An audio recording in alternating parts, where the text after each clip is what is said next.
Le deuxième essai clinique sur l'interface cerveau-ordinateur invasive, mené par l'Académie chinoise des sciences, a franchi une étape importante dans ce domaine. Le participant à l'essai est un homme d'âge moyen devenu tétraplégique à la suite d'une lésion de la moelle épinière en 2022. Malgré plus d'un an de rééducation, il ne pouvait bouger que la tête et le cou.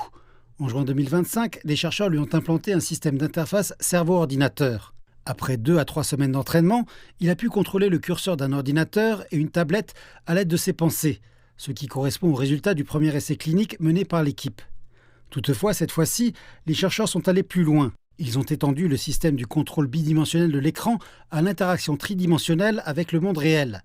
Cela a permis un contrôle à très faible latence d'un fauteuil roulant électrique et même d'un chien robotisé. Le patient peut utiliser le chien robotisé comme une extension de son propre corps, comme un agent intelligent, pour descendre les escaliers et aller chercher des colis. Il peut également contrôler un fauteuil roulant par la pensée et sortir se promener. Cela a considérablement enrichi sa vie quotidienne. Bien que cela puisse sembler choquant, M. Zhao affirme qu'il s'agit d'une intervention minimalement invasive. Voici notre système d'interface cerveau-ordinateur. Il se compose de 2 parties. Le capteur frontal est un fil extrêmement fin, environ 100 fois plus fin qu'un cheveu humain. Une section de 5 à 8 mm est implantée dans le cerveau. Le processeur est intégré dans le crâne après avoir aminci l'os d'environ 3 à 5 mm. Dans l'ensemble, il s'agit d'une procédure peu invasive.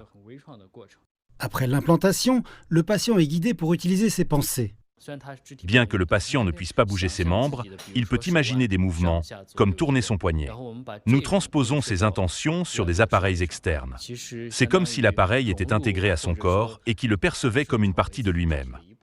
La vitesse est un aspect essentiel de cette technologie.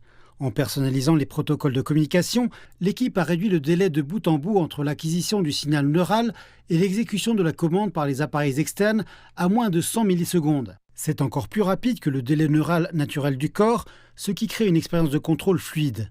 Les chercheurs explorent actuellement d'autres applications concrètes. À l'avenir, il y aura davantage d'applications, notamment le décodage du langage et d'autres intentions du cerveau. Nous pourrions trouver de meilleurs moyens d'exprimer les informations internes du cerveau à travers des appareils externes.